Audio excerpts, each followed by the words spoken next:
predicación para animarnos, Y bueno, no vamos a inventar cosas que no están en la Escritura. No vamos a meter cosas de hombres, sino vamos a ver un tema, hermanos, que nos va a animar a nosotros como congregación o como iglesia. Bueno, pues el tema de esta tarde es el propósito de la iglesia y su labor. Aunque no vamos a estar hablando acerca de su labor, pero sí vamos a estar tocando el tema de cuál es el propósito de la iglesia de Cristo aquí en la tierra y en la eternidad. Ese sería el tema. Vamos a estar pues en el libro de Efesios, capítulo número 1, si gusta usted buscarlo.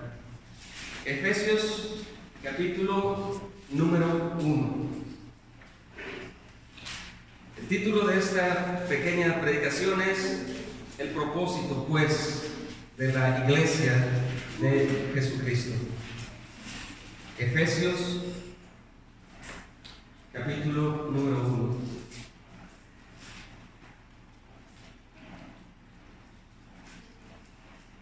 Vamos a leer los primeros 14 versos para estar hablando de ese propósito de la iglesia.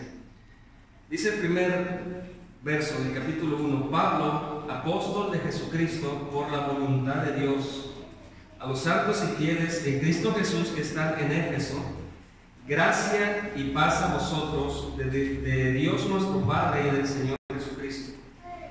Bendito sea el Dios y Padre de nuestro Señor Jesucristo, que nos bendijo con toda bendición espiritual en los lugares celestiales en Cristo, según nos escogió en Él antes de la fundación del mundo, para que fuésemos santos y sin mancha delante de Él, en amor habiéndonos predestinado para ser adoptados hijos suyos por medio de Jesucristo, según el puro afecto de su voluntad, para alabanza de la gloria de su gracia, con la cual nos hizo aceptos en el amado. Verso 7: En quien tenemos redención por su sangre, el perdón de pecados, según las riquezas de su gracia, que hizo sobreabundar para con nosotros en toda sabiduría e inteligencia, dándonos a conocer el misterio de su voluntad, según su beneplácito, el cual se había propuesto en sí mismo, de reunir todas las cosas en Cristo en la dispensación del cumplimiento de los tiempos, así las que están en los cielos como las que están en la tierra. En Él asimismo tuvimos herencia, habiendo sido predestinados conforme al propósito del que hace todas las cosas según el designio de su voluntad, a fin de que seamos para el avance de su gloria nosotros los que primeramente esperábamos en Cristo. En Él, verso 13, en Él también vosotros, habiendo oído la palabra de verdad, el evangelio de vuestra salvación, y habiendo creído en Él, fuisteis sellados con el Espíritu Santo en la promesa, que es las arras de nuestra herencia hasta la redención de la posesión adquirida para alabanza de su gloria. Damos gracias a Dios. Gracias, nuestro Dios, porque hemos hecho un acto de adoración al leer tu escritura, pues es tu mente, son tus palabras. Ahora, Señor, que podamos nosotros entenderla y poderla aplicar a nuestras vidas. En el nombre de Jesús. Amén. ¿Qué tanto usted, hermano, se hace la pregunta, bueno, ¿qué hago yo en una congregación local? ¿O qué hago yo ahora que soy parte del cuerpo de Cristo? Muchos, por causa del cristianismo moderno, muchos piensan o creen que solamente, hermano, los que están enfrente en las congregaciones son los que están haciendo un trabajo en la iglesia de Cristo, pero no lo es así. Muchos creen que son solamente los pastores, que los maestros, los evangelistas o cualquier persona que está al frente de una congregación son solamente las personas que están sirviendo o que están cumpliendo el propósito de la iglesia del Señor Jesucristo. Más sin embargo, no es así la intención. No solamente los hombres que tienen ese cargo, ese don, son los que sirven en la iglesia de Jesucristo o son los que están cumpliendo con el propósito. ¿Qué pasa con aquellos que nosotros que estamos sentados escuchando la enseñanza o escuchando la predicación, ¿qué pasa con nosotros? ¿Nosotros estamos cumpliendo el propósito de la iglesia o simplemente estamos fallando en no cumplirlo? Pues en base a este pensamiento, hermanos, muchas iglesias que no estamos criticando. Bueno, pues las iglesias que hacen ministerios dentro de sus congregaciones. Bueno, nosotros sabemos que está el ministerio de la música, ministerio de los jóvenes, ministerio de los niños, ministerio de las mujeres, ministerio de la predicación en la calle, el ministerio de visitación, ministerio de evangelización, bueno, etcétera. Bueno, no estamos criticando el servicio que prestan estos hermanos en diferentes áreas del cuerpo de Cristo. Más sin embargo, hermanos, cuando hablamos del propósito de la iglesia, vamos a ver cuál es el propósito principal por el cual usted es puesto en la Iglesia Universal de Cristo y el propósito principal por el cual usted está puesto en una iglesia local. Ese va a ser el sentido, pues, o el objetivo. ¿Cuál es el propósito? Y si yo estoy cumpliendo el propósito al ser parte de la iglesia de Cristo. Vamos a ver solamente el primer punto, porque el propósito de la iglesia generalmente, hermanos, se divide en tres aspectos. Primer aspecto, y es el más importante, y es el donde nosotros vamos a detenernos. El propósito de la iglesia, número uno, hermanos, tiene que ser hacia Dios. Eso es bien importante entenderlo. El propósito por el cual yo estoy en una iglesia local o en la iglesia universal de Dios tiene que ver con Dios exclusivamente. Ese propósito no tiene que ver con los ministerios, pues, en los que yo pudiera trabajar. O no tiene que ver con los dones en el que yo pudiera trabajar para edificar el cuerpo de Cristo. Principalmente, pues, el propósito de la iglesia principal o la base tiene que ver con Dios exclusivamente. Segundo propósito de la iglesia, hermanos, o en este caso entramos en la función o en la labor. No es lo mismo, pues, el propósito principal de la iglesia de Dios o la labor de la iglesia de Dios. El segundo punto, hermanos, es la labor de la iglesia, pero hacia sí misma. Y ahí es, hermanos, cuando hablamos de los dones que por gracia le ha dado a cada miembro. La función de la iglesia, hermanos, es edificarse unos con otros con un propósito. Y como tercera parte de la labor de la iglesia, no tanto el propósito, es que tiene que ver la iglesia con el mundo. Y cuando hablamos de la labor de la iglesia hacia el mundo, recordamos la gran comisión en Mateo 18 y en Hechos capítulo 1, que nos dice: id y hacer discípulos a todas las naciones, bautizándolos en el nombre del Padre, del Hijo y del Espíritu Santo, enseñándoles que guarden todas las cosas que yo he mandado, y yo estaré con vosotros todos los días hasta el fin del mundo. Así que son tres aspectos de la iglesia. Principalmente hoy vamos a hablar, pues, el propósito de la iglesia hacia Dios. No la labor, pues, que tiene hacia sí misma, y no la labor que tiene hacia el mundo. Pero primero, pues, hermanos, vamos a considerar el significado de la palabra iglesia. ¿Qué significa, pues, la palabra iglesia? Es una palabra, hermanos, tratándolo lo más sencillo posible, es una palabra del griego eclesia. ¿Por qué empezar, pues, con esta introducción hablando de la palabra o del significado de iglesia? Hermanos, pues, para que no se nos olvide la función principal de la iglesia. Esta palabra nos está compuesta en dos partes. La E con la K, que significa desde o fuera de. La otra palabra, kaleo, significa llamado. Así que las dos palabras juntas, hermanos, conllevan a la expresión ser llamado afuera de. Esa es la raíz o la etimología de la palabra iglesia. Ser llamado afuera. Ser llamado afuera. En otras palabras, la palabra iglesia significa una asamblea o una convocación de personas. La iglesia no significa pues el edificio en donde se congregan los convocados. La iglesia no es un club. La iglesia son los llamados hacia afuera. Básicamente es eso. Los llamados hacia afuera.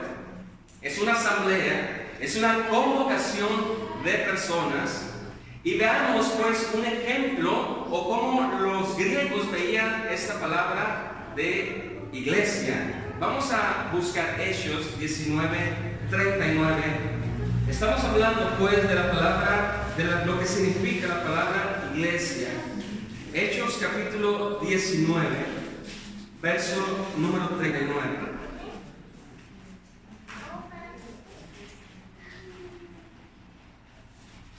Hechos capítulo 19, verso 39. ¿Cómo veía la cultura de Éfeso esta parte de asamblea o convocación de personas? Hechos 19, verso número 39. Dice el verso 39. Bueno, vamos a leer el verso 38. Dice, y el contexto es pues que unos hombres causaron alboroto porque por parte del cristianismo, por parte de Pablo y los suyos, estaban sintiéndose incómodos pues por las estatuas que ellos estaban vendiendo. Pero ¿qué tiene que ver pues esta palabra? Dice el verso 38 que si Demetrio y los artífices que están con él tienen pleito contra alguno, audiencias se concedan y procónsules hay, acúsense los unos a los otros, y si demandáis alguna otra cosa, en legítima asamblea se puede decidir. Así que esta palabra asamblea, hermano, pues tiene el mismo significado, los llamados afuera. El verso 28 del mismo capítulo dice, cuando oyeron estas cosas, se llenaron de ira y gritar diciendo, grande es guerra de los efesios, y la ciudad se llenó de confusión, y aún se lanzaron al teatro arrebatando a Gallo y Aristarco, macedonio, compañeros de Pablo. Verso 32 dice, unos pues gritaban una cosa y otros otra, porque la concurrencia estaba confusa y los más no sabían por qué se habían reunido. Bueno, esta parte, hermanos, esta parte que acabamos de leer, es la misma palabra pues para identificar una asamblea, un grupo de personas que salen de un lugar para reunirse en un lugar.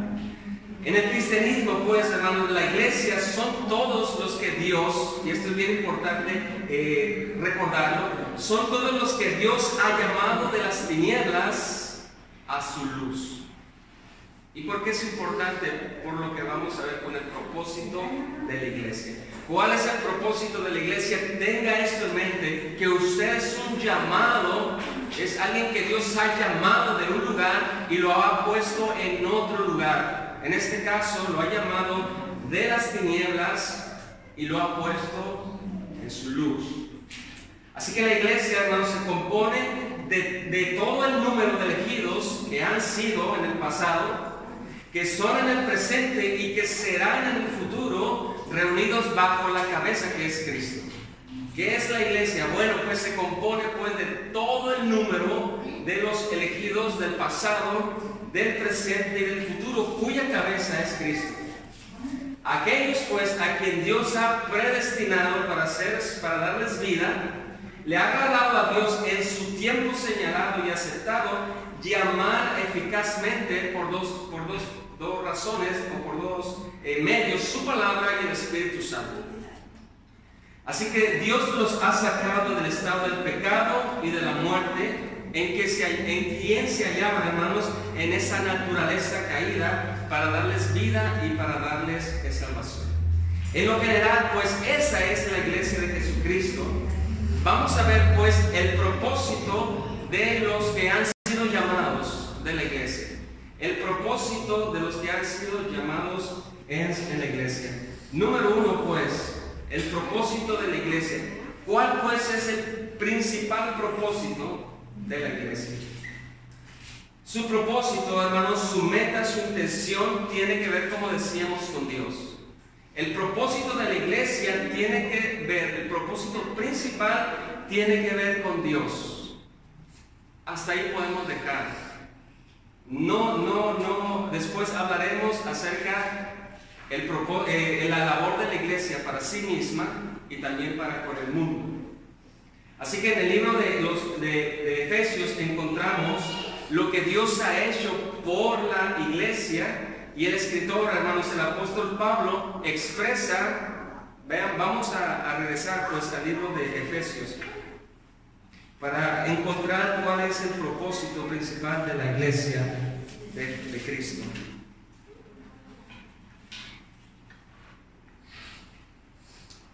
Efesios capítulo 1, verso 3. Bendito sea el Dios y Padre de nuestro Señor Jesucristo, que nos bendijo con toda bendición espiritual en los lugares celestiales en Cristo. Lo que encontramos aquí, hermanos, muchos le llaman, o los expertos, es lo que se llama una doxología. Una doxología en respuesta a las bendiciones que Pablo ve en Cristo.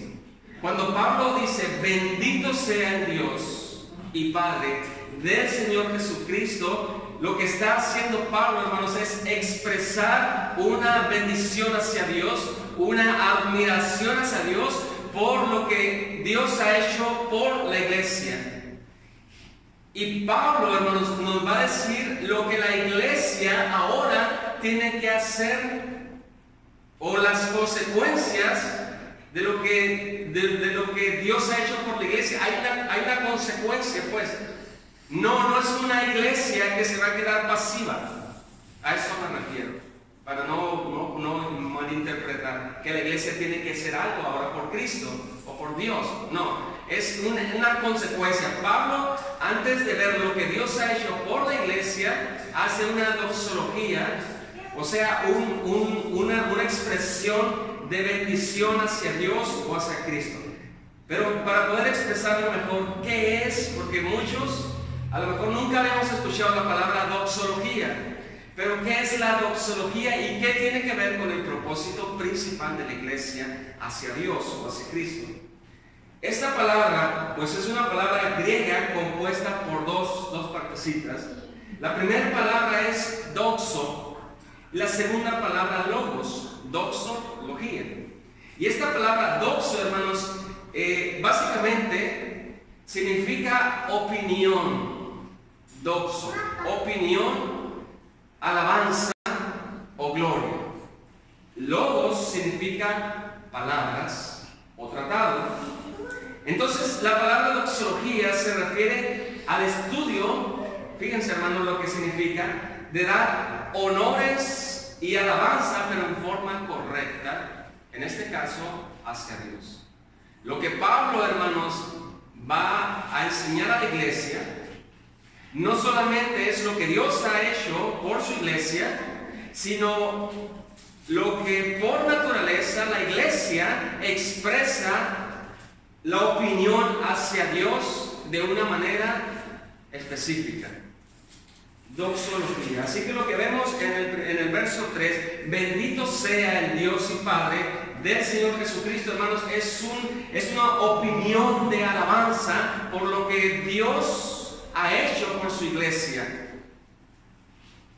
Vamos pues viendo cuál es ese propósito.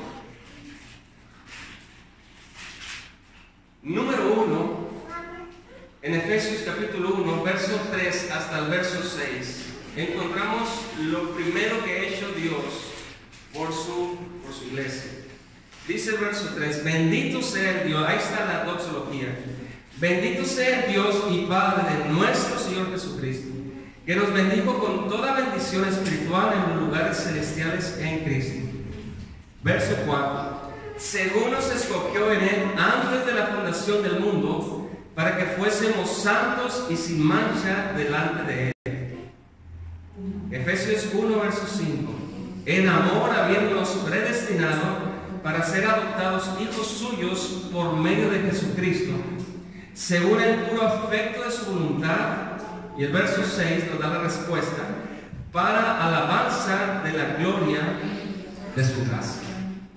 El propósito principal de la iglesia de Jesucristo, hermanos, es darle la alabanza y darle la gloria a Dios. Esa es la tarea principal. Ese es el propósito por el cual Dios ha hecho a su iglesia y Dios nos ha elegido a nosotros para darle la alabanza y darle la gloria. Así que Pablo, cuando habla Pablo, hermanos, acerca de la predestinación en Cristo, de la elección en Cristo, él está hablando de una manera muy sencilla, pero está hablando en términos del pasado. Dice el verso 1, según nos escogió en Él antes de la fundación del mundo. Y podemos entender, hermanos, como ya lo hemos hablado en esta congregación, la elección ha sido dada por gracia, y entendemos que la gracia es un favor no merecido. Y eso es bien importante recordar para nosotros poder cumplir el propósito hacia Dios, para nosotros poder expresar una doxología correcta, una alabanza correcta. Tenemos que entender, hermanos, que Dios no vio ningún mérito en nosotros para habernos elegido. Dios no vio ni siquiera absolutamente nada para que a nosotros nos hubiera elegido. Así que cuando nosotros nos preguntamos, ¿por qué será que Dios me eligió a mí? ¿Alguna vez usted se ha preguntado, ¿por qué Dios me eligió a mí?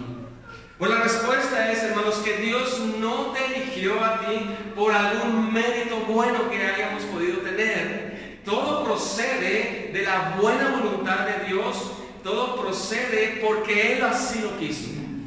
No es por algo que Dios haya visto bueno en nosotros para que pudiera causar un mérito para que nos eligieran. ¿Por qué es importante recordar esto, hermanos? Para hacer una buena doxología, para poder decir, bendito sea Dios que me escogió antes de la fundación del mundo. Como decíamos, la doxología es la buena opinión, la alabanza, pero de una manera correcta. Así que la elección tuvo un propósito. No es la intención, pues, hablar en esta tarde de las bendiciones espirituales que tenemos en Cristo, sino el tema principal es cuál es el propósito de la iglesia. Pero también si seguimos avanzando, dice en el verso 4, según nos escogió en Él antes de la fundación del mundo, con un propósito. Ese propósito es para que fuésemos santos y sin mancha delante de Él. Santos y sin mancha delante de Él. Otra posición que tenemos en Cristo. Y esto nos hace recordar, hermanos, la justicia que ha sido impuesta o trasladada a nosotros. Cristo cumplió, pues, de una manera perfecta la justicia de Dios. La cumplió perfectamente, que ahora a nosotros se nos ha trasladado esa vida recta que nosotros jamás pudimos verla obtenido. Cuando recordamos que Dios le dio a Adán un mandamiento, no comer pues de este árbol, lo que hace Adán es caer, cometer pecado, infringir el mandamiento de Dios. Pues Cristo, hermanos, es mejor que Adán. Él es nuestro representante que vivió esa vida tan perfecta y ahora su vida perfecta es puesta a nosotros. Dice pues Pablo: bendito sea el Dios que nos ha hecho o nos hizo santos y sin mancha delante de Él. No solamente pues Cristo cumplió justicia perfecta, sino que también Cristo llevó en nosotros nuestro pecado. Cristo llevó nuestro pecado. ¿Cómo pues cobra significado lo que dice el verso 6? El propósito de la iglesia para la alabanza de la gloria de su gracia. Hermanos, cuando nosotros pensamos en el Hijo de Dios que está en la cruz llevando nuestro pecado, cuando nosotros vemos que Isaías dice que Él fue herido por nuestras rebeliones y fue castigado por causa nuestra, nosotros podemos cumplir el propósito de Dios cuando decimos: bendito sea nuestro Señor Jesucristo, porque lo ha hecho, hermanos, para que de nosotros salga la alabanza de su gracia. ¿Por qué hizo esto pues? Dice el verso 5: según el puro afecto de su voluntad. Hermanos, no solamente Dios nos eligió por gracia, no solamente nos ha hecho a nosotros hombres santos y sin mancha delante de Él. Todo esto, hermanos, es por el puro afecto de su voluntad. Y cuando nosotros leemos esta parte del texto, que por su afecto de su pura voluntad, es cuando nosotros podemos alabar su gracia y así cumplir el propósito por el cual nosotros fuimos hechos creados. Cuando nosotros empezamos a olvidar que delante de Dios nosotros somos hombres sin mancha, hombres santos y sin contaminación, dejamos pues de alabar la gracia. Cuando nosotros nos olvidamos de la elección que fue por el puro afecto de su voluntad, somos propensos a dejar de cumplir el propósito de Dios, que es rendirle honor y rendirle alabanza. En el verso 5 pues también encontramos la adopción. Y cuando nosotros hablamos de la adopción, lo primero que se nos viene a la mente, hermanos, es la adopción terrenal.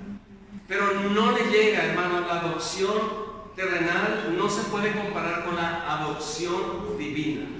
¿Por qué les digo esto, hermanos? Porque los padres terrenales pueden adoptar a un niño, amarlo, darle los recursos necesarios para la vida, darle una herencia, pero hay algo que no pueden hacer los padres terrenales que adoptan a un pequeño. Y eso Dios sí lo pudo hacer. ¿Qué es lo que Dios sí lo pudo hacer? Vamos a leer Romanos 8:29. Romanos 8, verso 29. Dice: porque a los que antes conoció, también los predestinó para que fuesen hechos conformes a la imagen de su Hijo, para que Él sea el primogénito entre muchos hermanos. La adopción de Dios que vemos en el verso 5, adoptados hijos suyos, hermanos, tiene unos beneficios. En primer lugar, hermanos, Dios al adoptarnos nos ha dado un nuevo nombre, nos ha dado una nueva condición legal, nos ha dado una familia, pero sobre todo, hermanos, lo que nos ha dado es una imagen, o nos ha dado la imagen de su Hijo Jesucristo. La imagen de su Hijo Jesucristo. Dice: porque a los que antes conoció, también los predestinó para que fuesen hechos conforme a la imagen de su Hijo, y así poder recibir la herencia como hermanos ahora de Cristo. puesto que el padre terrenal, hermano, no puede cambiar el ADN del adoptado. Cristo, hermanos, Dios al adoptarnos nos ha hecho semejantes a Cristo. Eso, hermanos, causó en Pablo una doxología, eso causó una alabanza para la gloria de su gracia. Pablo estaba entendiendo pues cuál era el propósito de todas las bendiciones espirituales. Era para que la iglesia pudiera expresar una alabanza a su Dios, a su Padre y a su Redentor. En el verso 6 dice de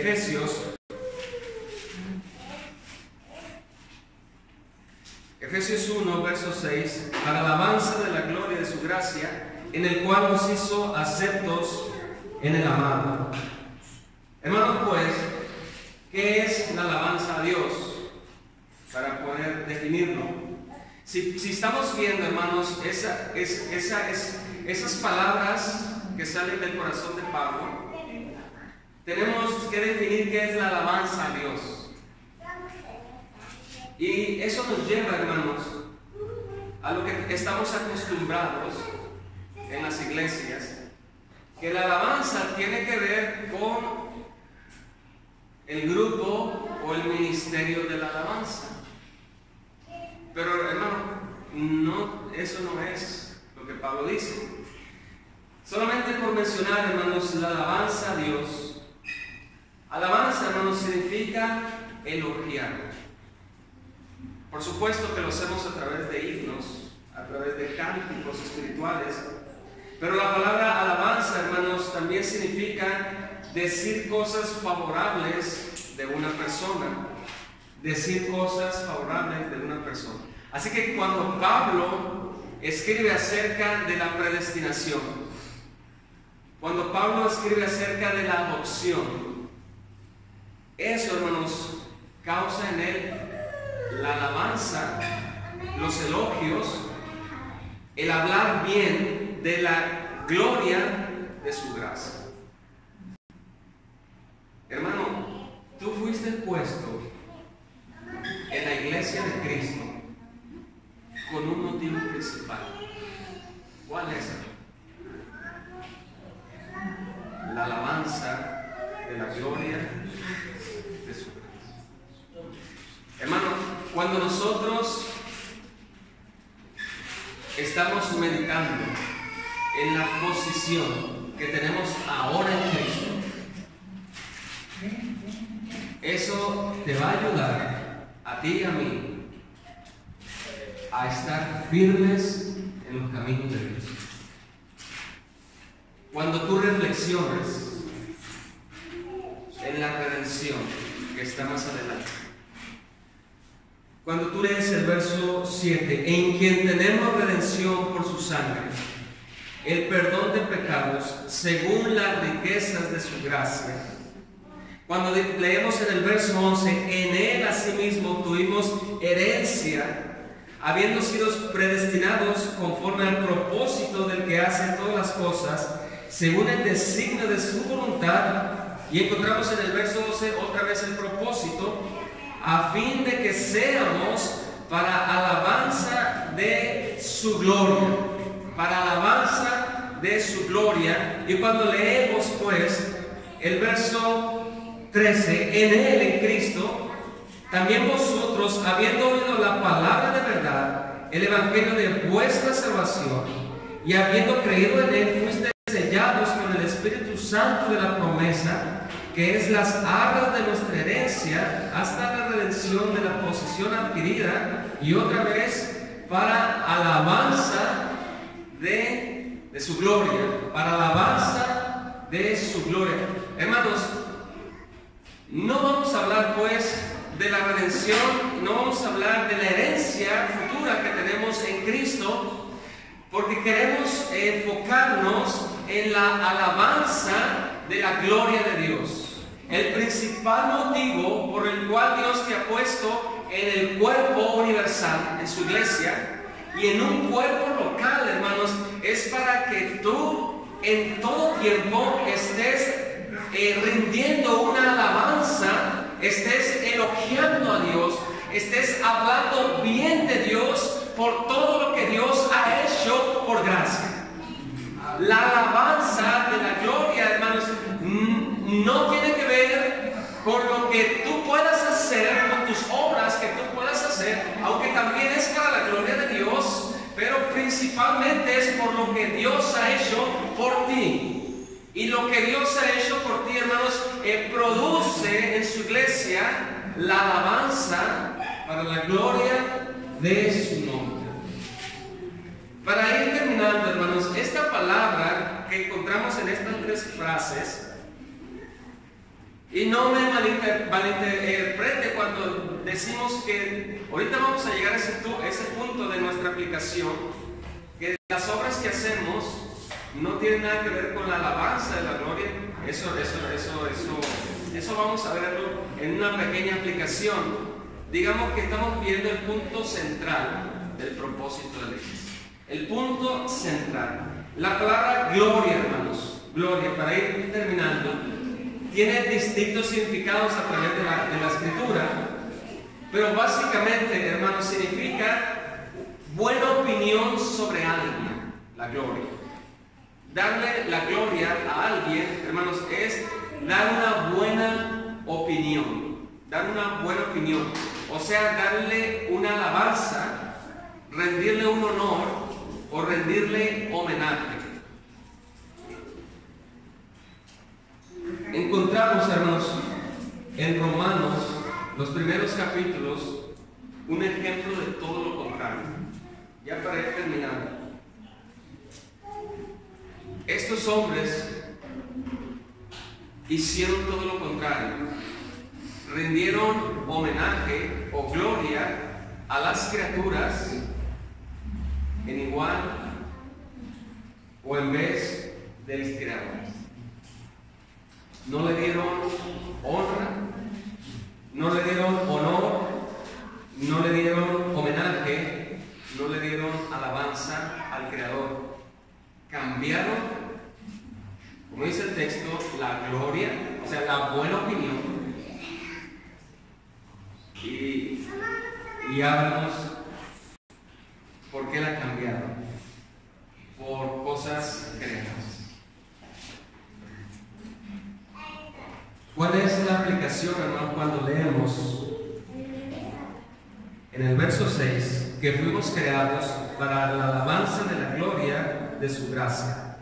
En el verso 12, a fin de que seamos para la alabanza de su gloria, y en el verso 14, para la alabanza de su gloria. Hermanos, la iglesia de Jesucristo, su principal propósito es lo que hemos estado hablando: rendirle honor, rendirle alabanza a Dios por lo que Él es y por lo que ha hecho por ti. Cuando usted dice, yo no tengo un trabajo que hacer en mi iglesia local, tenga cuidado, hermano, cuando hablemos de esa manera.